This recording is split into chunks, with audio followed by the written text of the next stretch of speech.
The remote outpost on Zalera 3 was quiet, save for the gentle hum of the equipment. Jack adjusted his sensors, hoping to catch some nocturnal wildlife activity on the monitors. The night was still, the stars above unusually bright, their light casting long shadows across the rugged terrain. "Anything interesting?" came a voice from behind. It was Marco, another scientist, who specialized in alien plant life. He joined Jack outside the mobile lab unit, carrying 2 steaming cups of coffee. "Just the usual critters," Jack replied, accepting a cup. "Nothing out of the ordinary yet," Marco chuckled, taking a sip of his coffee. "You know, for a place buzzing with alien life, it can be dreadfully boring at times." Jack smirked, his eyes not leaving the monitor. "It's the calm that worries me more. It means we're probably missing something big." As if on cue, a series of soft clicks echoed through the air, distinct and rhythmic. Jack and Marco exchanged puzzled looks. The clicks grew louder, closer. Grabbing a flashlight, Jack motioned for Marco to follow him as he headed towards the source of the sound. They trekked a short distance from the camp, the beam of the flashlight cutting through the darkness. The clicking stopped abruptly as the light fell upon a slender figure crouching beside a rock formation. "Hello?" Jack called out tentatively. The figure stood, revealing itself to be much taller than either of the men, with luminescent blue skin and large, opalescent eyes that reflected the flashlight's beam. The alien stared at them, unblinking. Marco stepped back slightly, his hand instinctively reaching for his communicator. "Jack, maybe we should—" "No, wait," Jack interrupted, lowering his flashlight slightly. "We don't mean any harm." The alien tilted her head, studying them with a curious gaze. Slowly, she took a step forward, her movements graceful and deliberate. "I am Lyra," she said, her voice melodic yet filled with an unfamiliar accent. Jack was taken aback. "You speak our language?" Lyra nodded. "I learned. From watching. From listening." "Why?" Marco asked, his scientific curiosity piqued. "To understand. To learn about those who come from beyond the stars." Jack smiled, extending his hand in a gesture of friendship. "I'm Jack, and this is Marco. We're here to study the environment, not to cause any disruption." Lyra regarded his hand with interest before mirroring the gesture, her hand cool and smooth against his. "Your intentions seem genuine," she observed. "We are genuine," Marco added, his tone earnest. "Maybe you can teach us about your world, and in exchange, we can share more about ours." Lyra considered this for a moment, then nodded. "Many things are different here, but learning is good. I can guide you through the jungles of Zalera. Many secrets to see." Jack's eyes lit up with the prospect. "We'd appreciate that, Lyra. And perhaps you'd like to see our outpost? We have tools, books about Earth. You might find them interesting." She agreed, and together, they walked back to the camp, the early hours of the morning filled with excited chatter. Jack and Marco explained various pieces of equipment and their uses, while Lyra shared stories of Zalera's landscapes and creatures. It was the beginning of what promised to be a groundbreaking exchange. As the sun rose, casting a golden glow over the alien terrain, Jack felt a renewed sense of purpose. This unexpected encounter might just redefine their mission on Zalera 3. The morning light spilled across the landscape, turning the outpost into a hive of activity as Jack and Marco prepared for a day of exploration with their new guide, Lyra. They gathered their equipment, checking sensors and cameras while discussing the potential discoveries ahead. "Make sure the translator is fully charged," Marco advised as he packed the gear. "We don't want to miss a thing," she says. Jack nodded, securing the device on his belt. "Got it. I'm really curious about the flora she mentioned yesterday. Maybe it's something we haven't cataloged yet." As they loaded the last of their supplies, Lyra approached, her movements as graceful as ever. "Ready?" she asked, her eyes scanning the assortment of equipment with evident curiosity. "Almost," Jack replied, handing her a communicator. "Here, wear this. It'll help us keep in touch if we get separated." Lyra clipped the device to her garment, mimicking Jack's actions. "What places will you show me on your Earth?" she inquired, her tone playful yet genuinely interested. "Well, pictures will have to suffice for now," Marco chuckled, pulling out a tablet loaded with images from Earth. He swiped through photos of mountains, oceans, and sprawling cities. This is the Alps, one of the greatest mountain ranges on our planet. Lyra's eyes widened at the snow-capped peaks. It looks cold, unlike here. It is, Jack confirmed, but it has a beauty of its own, especially for those who appreciate solitude and the challenges of nature. The trio set out, with Lyra leading them through dense foliage. The alien jungle was alive with sounds and colors that Jack and Marco had only begun to document. Every so often, Lyra would stop, pointing out a plant or creature, explaining its role in the Zolaran ecosystem. This, Lyra said, gesturing towards a plant with vibrant purple leaves, is a healer. It soothes wounds. She carefully plucked a leaf, crushing it between her fingers to release a bright green sap. Marco examined the sap, his mind racing with pharmaceutical possibilities. This could have antibacterial properties. Can I take a sample? Lyra nodded. Yes, but only a little. It is needed here too. As they ventured deeper into the jungle, the terrain became more challenging. Vines crisscrossed the narrow paths, and the air grew thick with humidity. Despite this, the atmosphere was buoyant, fueled by the thrill of discovery and the bond forming between the trio. During a short break, Jack turned to Lyra. How did you find us that night? I follow changes, she replied. The land spoke of your arrival. I watched, curious about your kind. Marco laughed, shaking his head in amazement. You're full of surprises, Lyra. It's like you're part of this jungle. Perhaps I am, she said with a smile. The day wore on, and they shared stories of their respective worlds. Lyra was fascinated by descriptions of Earth's diverse cultures, while Jack and Marco were captivated by her tales of Zolaran traditions and history. As they returned to camp, the sun setting behind them, Jack felt a profound sense of connection, not just to Lyra, but to this mysterious planet that was slowly revealing its secrets. Tomorrow, Lyra began, a twinkle in her eye. I show you the crystal caverns. More beauty to see, more stories to share. Jack and Marco exchanged excited glances. We wouldn't miss it for the world, Jack replied, his heart full of anticipation for what lay ahead. The journey with Lyra was not just about scientific discovery, but about building a bridge between two vastly different worlds. As dusk enveloped Zolara 3, a storm gathered on the horizon, its distant thunder a soft rumble against the evening serenade of the jungle. Inside the outpost, Jack and Marco prepared for what promised to be a heavy downpour, securing equipment and battening down the hatches. I hope Lyra gets here before this hits, Jack muttered, peering out at the rapidly darkening sky. She mentioned those caverns are quite a trek. Just as he finished his sentence, a figure appeared in the swirling mist, a silhouette that moved with purpose and grace towards the outpost. It was Lyra, her pace quick despite the impending storm. I made it, she announced, stepping inside just as the first heavy drops began to fall, drumming loudly on the metal roof. Just in time, Marco responded, helping her out of her wet cloak. Looks like it's going to be a rough one. Lyra nodded, her eyes lingering on the windows as the rain intensified. It is a cleansing storm, good for the land but dangerous to be caught in. As the storm raged outside, the trio gathered in the central living area, surrounded by the comforting glow of emergency lights. Jack offered Lyra a warm drink, which she accepted with a nod of thanks. It's fascinating how you describe the storms here, Jack said, handing her a mug of steaming tea. On Earth, storms can be destructive, but we rarely think of them as cleansing. Lyra sipped her tea, considering his words. Everything here is connected. The storms nourish the soil, the plants grow, and everything thrives. It is a cycle. Marco, who had been setting up a digital recorder, chimed in. Tell us more about your people's understanding of these cycles. I'm recording all this, by the way. Hope that's okay? Yes, I understand, Lyra replied, her gaze settling on the recorder.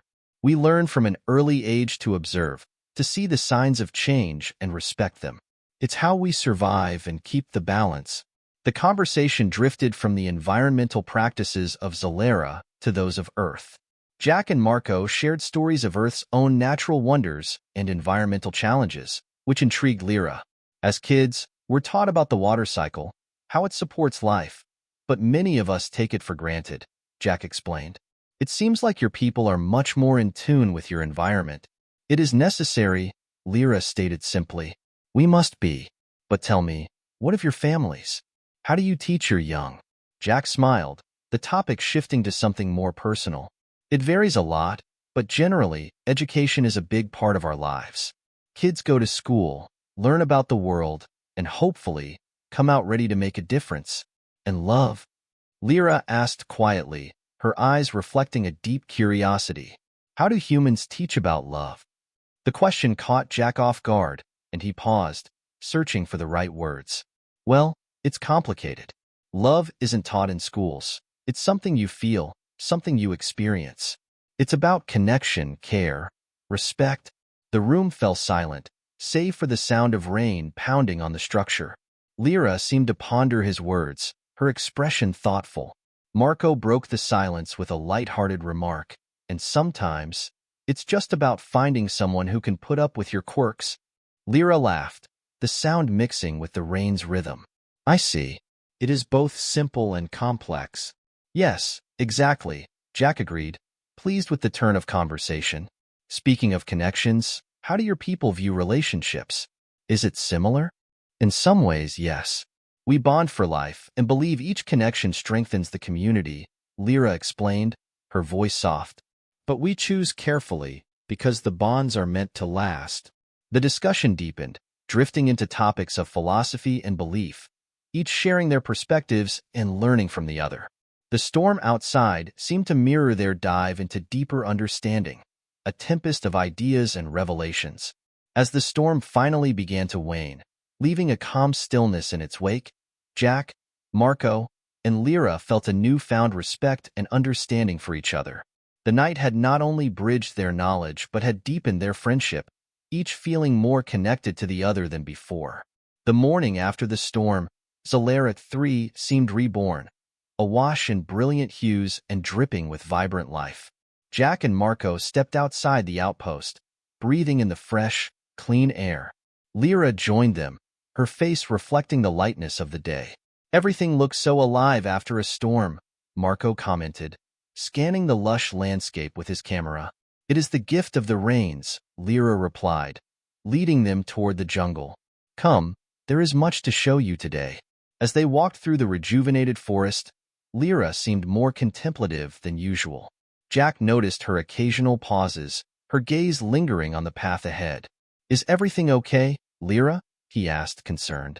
Lyra stopped, turning to face them with an uncertain expression. I have been feeling strange since last night, unfamiliar. I thought it was the storm, but now I am not sure. Jack exchanged a worried look with Marco. What kind of strange? Maybe we should check back at the lab. We have some medical equipment there. Lyra nodded, and they quickly made their way back to the outpost. Inside the medical bay, Jack guided Lyra to a diagnostic bed. Just lie down here.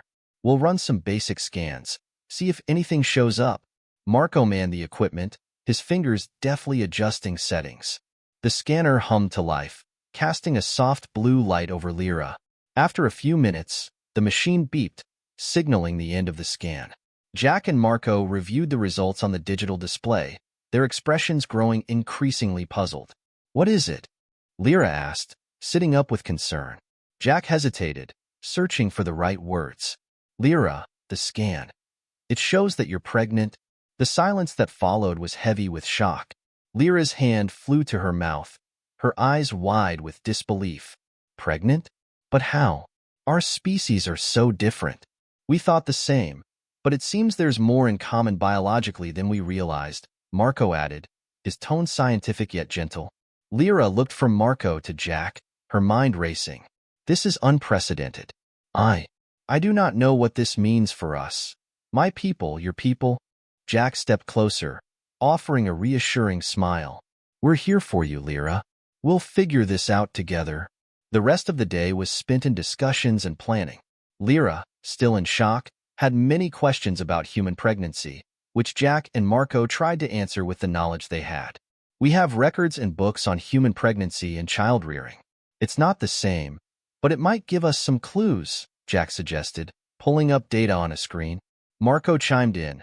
and I'll send messages back to Earth, get advice from medical experts. We'll need all the help we can get." Lyra listened intently, her initial shock gradually giving way to a cautious curiosity. "What will happen when others learn of this?" "My people, your leaders?" "We'll manage that together," Jack assured her. "Transparency, communication. We'll make sure everyone understands that this is a discovery, not a threat." Lyra nodded slowly, her expression resolute. "Then I will learn from you. Teach me about your ways, your knowledge of life." The days that followed were filled with shared learning. Jack and Marco taught Lyra about human biology and maternity care, while she shared Zolaran methods of nurturing and bonding. One evening, as they sat watching the sunset, Lyra turned to Jack, her voice thoughtful. "Jack, do you think the child will be accepted by your people?" Jack took her hand, his grip firm and supportive. "I believe so, Lyra. This child could be a bridge between our worlds, a symbol of what we can achieve together." Lyra smiled, her fears eased by his confidence. "Then let us hope for a future where our child can belong to both worlds, without fear." As night fell over Zolara 3, the stars shining brightly in the clear sky, Jack, Marco, and Lyra felt a renewed sense of purpose. Together, they would navigate the challenges ahead, forging a new path for both their species. The next morning, the outpost hummed with quiet determination.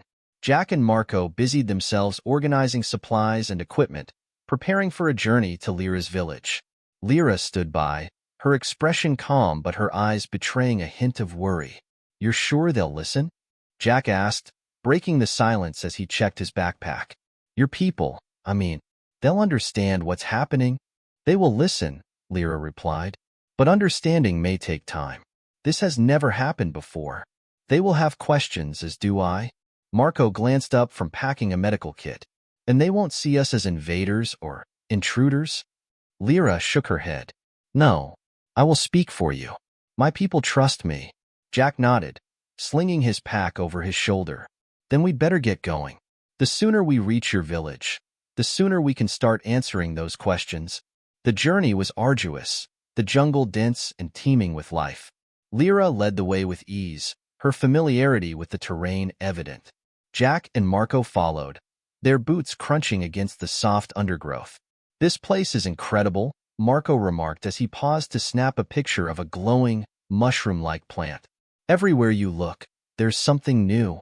It's alive in ways your world may not be," Lyra said, not stopping. "Each step here is part of the whole.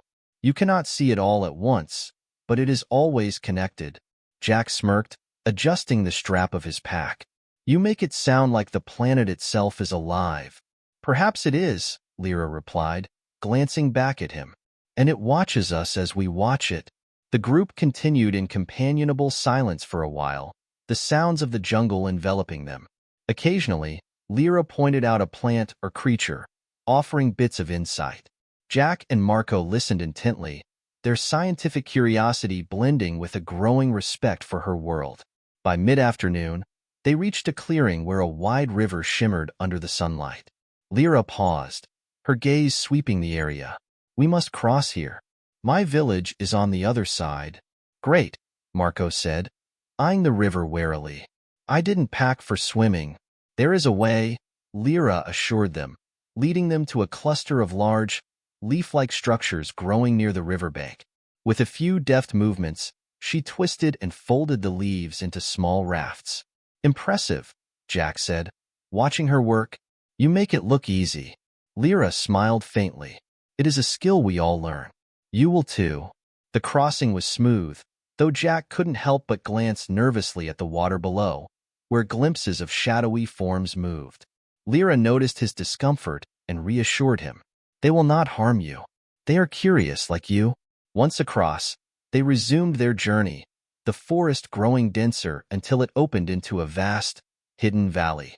Nestled within was Lyra's village, a collection of structures that seemed to grow organically from the landscape. Vines and trees intertwined with dwellings that shimmered faintly, as if alive. Marco let out a low whistle.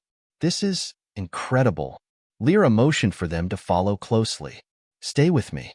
They must see that you come with me." As they entered the village, Curious eyes turned toward them.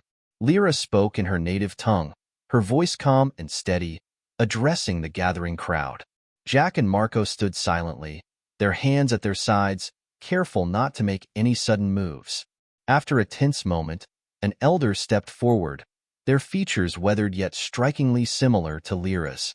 The elders studied the humans before speaking, their voice deep and commanding. Lyra translated for Jack and Marco. They ask why you are here. Jack took a deep breath. We're here to support Lyra. She's carrying a child, our child. It's something we didn't think was possible, but it's real. We want to understand it, and we hope your people will too.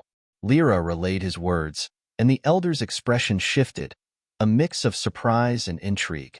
After a pause, they spoke again, their tone softer this time. They say this is extraordinary. They will listen to our story, Lyra translated. The elder led them to a central meeting area, where others joined, their curiosity palpable. Lyra shared their journey, explaining what had happened since she first met the humans. Jack and Marco answered questions as best they could, explaining human biology and their shared understanding of the situation. The discussion stretched into the evening, illuminated by the glow of bioluminescent plants. By the end, the villagers seemed more curious than wary, their initial caution replaced with cautious acceptance.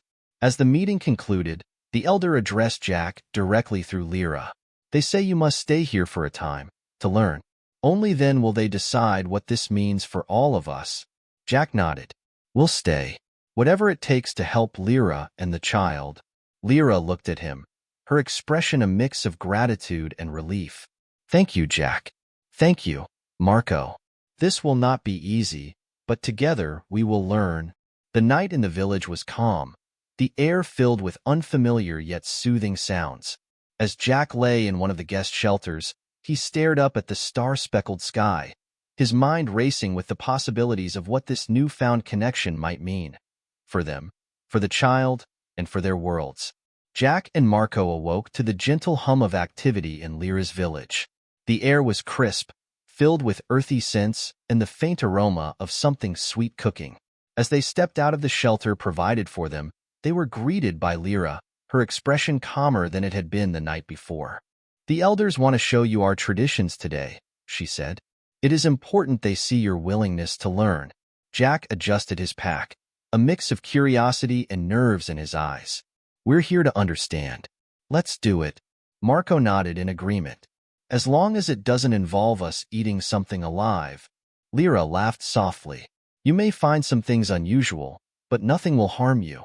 She led them through the village, where alien structures blended seamlessly with the surrounding jungle. The villagers watched curiously, their guarded expressions softening as they saw Jack and Marco walking closely beside Lyra. At a central clearing, an elder awaited them. They stood tall, their features sharp but dignified. Lyra introduced Jack and Marco, her voice steady as she spoke in her native tongue. The elder gestured to a group of younger villagers, who brought forward a table of objects, tools, carvings, and containers filled with glowing liquids. Lyra explained, these are symbols of our heritage and knowledge. They wish to share their significance. The elder spoke, and Lyra translated. This, she said, holding up a smooth, leaf-shaped carving, represents unity. It is given to those who bring change, to guide them. Jack accepted it carefully. Thank you. It's beautiful. Marco leaned closer. Hand-carved? Yes, Lyra said. By those skilled in shaping what the jungle provides. Another villager brought forward a small vial of the glowing liquid. The elder explained its origin through Lyra. It is made from the nectar of a rare flower, used in ceremonies of trust. They invite you to drink it. Marco hesitated, glancing at Jack. You first, buddy. Jack smirked but accepted the vial. He raised it slightly in thanks before drinking the liquid. It was sweet and slightly tangy, leaving a warm sensation in his throat. Not bad, he said, handing the vial to Marco. Marco took a cautious sip. Tastes like mangoes? I could get used to this. The elders smiled faintly at their reactions and motioned for them to follow. They were led to a large tree at the edge of the village, its trunk massive and covered in glowing moss. This is the heart tree, Lyra explained. It is where we gather for reflection. The elders will speak here tonight about our next steps. Jack placed a hand on the rough bark, feeling a strange energy pulsing beneath his palm. It's incredible. It feels alive. It is, Lyra said. It connects us all. As the day progressed, Jack and Marco helped villagers with small tasks. They worked alongside them to harvest fruits, repair dwellings, and prepare meals. The villagers began to warm up to them, their initial suspicion giving way to curiosity. During a break, Marco wiped sweat from his brow and looked at Jack. You know, I didn't think we'd be fixing alien roofs when we signed up for this. Jack grinned. It's not in the job description, but it's worth it. Feels like we're actually part of something. Lyra joined them, handing each a bowl of vibrant, steaming stew. You are part of it now. The elders see your effort. As they ate, Marco gestured to the bustling village. What happens next? If they decide they're not okay with this with us? Lyra's expression turned serious. They will not reject you outright, but they must see your sincerity. It is why you are here, to show them your intentions. Jack nodded. We'll keep doing what we're doing. This isn't just about us anymore. It's about what this means for all of us. That evening, the village gathered around the heart tree. The elders spoke in measured tones, their voices carrying authority. Lyra translated their decision to Jack and Marco. They believe there is much to learn from this union, she said, her voice steady. They ask you to stay longer, to share more. They wish to know your world. Jack and Marco exchanged glances, their mutual understanding clear. We'll stay, Jack said, for as long as it takes. The elders nodded, their approval a small but significant step forward. As the gathering dispersed, Lyra turned to Jack and Marco, a hint of relief in her expression. You are changing things here, she said, and they see it. Marco clapped Jack on the shoulder. Well, looks like we've got a lot more roofs to fix. Jack chuckled. Wouldn't have it any other way. The days in the village blended into a rhythm of learning, working, and connecting. Jack and Marco had become fixtures among the Zalaran people, their awkward early interactions giving way to shared understanding. The villagers began to teach them not only practical skills but also deeper cultural traditions, particularly those surrounding birth and family. One morning, Lyra appeared at their shelter, her expression calm but purposeful. Today, the elders wish to prepare you for what is coming. They say it is time you learn the rituals. Rituals? Marco asked, raising an eyebrow. I hope we're not talking about anything involving firewalking. Lyra smiled faintly. Nothing dangerous. These are ceremonies meant to honor life and the connection between individuals. Jack grabbed his notebook, always eager to document new experiences. Let's do it. Lead the way. The trio made their way to the heart tree, where several elders awaited them. The villagers had arranged a circle of glowing stones, their soft light giving the gathering a reverent atmosphere. Lyra spoke briefly with the elders before turning to Jack and Marco. They say the bond you share, though unusual, is to be celebrated. They wish to guide you in the ways we welcome new life. Jack nodded. We're ready to learn. The elders began the ritual by presenting a series of symbolic objects. One of them handed Lyra a woven cloth, its intricate patterns shimmering in the light. Lyra explained, this represents the bond between parent and child. Each thread is a promise to nurture and protect. Marco leaned closer, inspecting the cloth. It's beautiful. Who made it? The women of the village, Lyra replied. Each one adds a piece, so it carries the blessings of many. The next object was a small, intricately carved bowl filled with water that shimmered faintly. An elder handed it to Jack, speaking in a melodic tone. Lyra translated, the water is from the river of origins. It is used to bless the unborn, to connect them to the land. Jack held the bowl carefully, his hands steady despite the weight of the moment. What do I do with it? Lyra stepped closer, her voice soft. You pour it onto the roots of the heart tree. It symbolizes your role in nurturing life. Jack walked to the tree, feeling the eyes of the villagers on him. As he poured the water over the roots, he thought about the child growing inside Lyra and the responsibilities that came with it. For the first time, the reality of what they were creating felt truly tangible. Marco watched with uncharacteristic quiet. When it was his turn, the elders handed him a ceremonial staff adorned with feathers and glowing stones. Lyra explained, "This is the guardian's staff. It is carried by those who protect the family." Marco took it with a nod, his usual humor absent. "Guess I'll have to live up to this," he said quietly. "You already do," Lyra replied, her gaze steady. After the ritual, the group returned to the village square, where a feast had been prepared. The atmosphere was lighter now, filled with laughter and conversation. Jack and Marco were invited to join in preparing the food, a mix of alien fruits and roasted meats. "Not bad for a day's work," Marco joked as he carefully sliced a fruit that oozed a sticky, fragrant juice. "I think I'm getting the hang of this," Jack grinned, stirring a pot of bubbling stew. "Maybe they'll let us open a Zolaran restaurant back on Earth." The villagers laughed, though they didn't fully understand the joke. Lyra, standing nearby, translated for them, her own laughter joining theirs. "They say you are welcome to stay as long as you wish." As the evening wore on, Jack found himself sitting beside Lyra under the heart tree, the village bustling around them. "You think we're ready for this?" he asked, his voice low. Lyra looked at him, her expression serene. "No one is ever fully ready. But we have each other. That is enough." Marco joined them, plopping down with a grin. "If nothing else, we're a hell of a team. Alien babies, weird rituals, jungle life. We've handled it all so far." Jack chuckled. "That we have."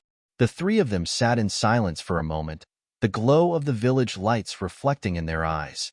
They had come a long way, and though the road ahead was uncertain, they knew they would face it together. The weeks passed swiftly, and the village seemed to hum with quiet anticipation. Jack, Marco, and Lyra had settled into a shared rhythm, working alongside the Zolaran people and preparing for the arrival of the child. Jack spent his days gathering data and documenting everything he could about their experiences, while Marco dove into the practicalities of village life, his hands never idle. "You ever think about what happens next?" Marco asked one evening as he sharpened tools by the fire. "I mean, when the baby's here?" Jack, seated beside him, paused mid-sentence in his notes. "Every day," he admitted. "It's overwhelming, but I keep reminding myself it's about more than just us. It's about the connections we're building." Marco smirked. "Sounds poetic. But seriously, do you think Earth is ready for this?" Jack exhaled slowly, setting his notebook aside. "Probably not. But maybe they don't need to be.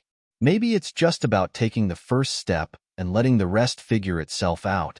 Their conversation was interrupted by Lyra, who approached with an air of quiet urgency. "It is time," she said simply. The gravity of her words hit them immediately. Jack and Marco were on their feet in seconds, following Lyra as she led them to a shelter prepared specifically for the birth. Inside, the elders and a few experienced villagers had gathered, their faces calm and focused. Lyra lay on a woven mat, her breathing steady but controlled. Jack knelt beside her, taking her hand. "We're here," he said softly. "You're not alone." Marco, standing nearby, exchanged a glance with one of the elders. "Anything we can do to help?"